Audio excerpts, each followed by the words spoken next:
I heard this story from my father, Rabbi Peretz Feigenson, a number of times.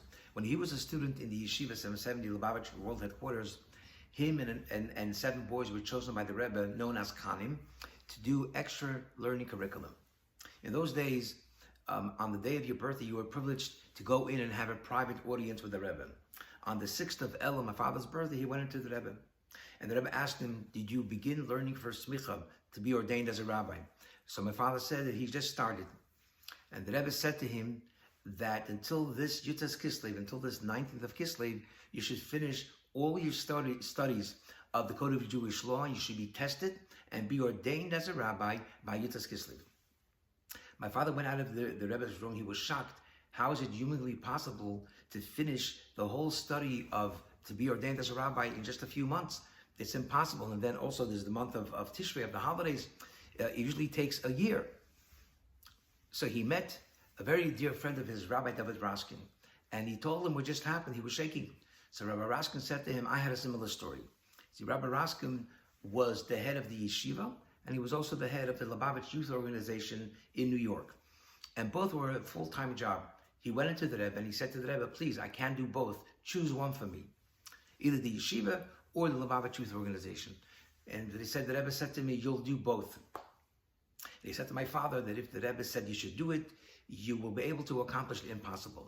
And my father studied through the late hours of the night, and before the 19th of Kislev, he was tested and ordained as a rabbi. In this week's parsha, we learn about Batya, the daughter of Paro, how she saved little Moshe from the Nile River. Her father, Paro, decreed that all Jewish boys should be thrown into the river. Yocheved could no longer hold little Moshe in her house because the officers would get him. She put him in a basket in the Nile River. And Batya was going to bathe in the river. She sees a basket. She hears a little baby crying. She says he's probably from the Jewish babies. She stretches out her arm and she rescues little Moshe. And then she saves him and she raised him as her own son. But the Talmud tells us that when Batya stretched her arm out in order to get the basket, that Moshe was there, her arm miraculously stretched for many cubits, for many feet, because Moshe was downstream, far away, and then she was able to rescue him. But the question is, why is this detail that her arm miraculously stretched for many cubits important? Her story is a very heroic story. She defied her father, she put her life on the line, and she saved little Moshe. What do we need to know about the miracle of her arm being stretched? But here the Torah is teaching us an incredible message.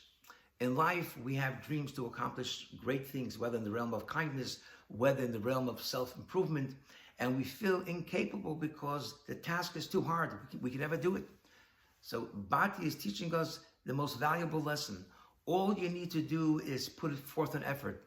You stretch out your arm to help someone or to improve yourself.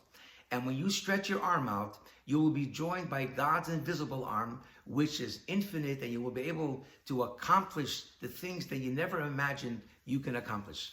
Have a very good Shabbos.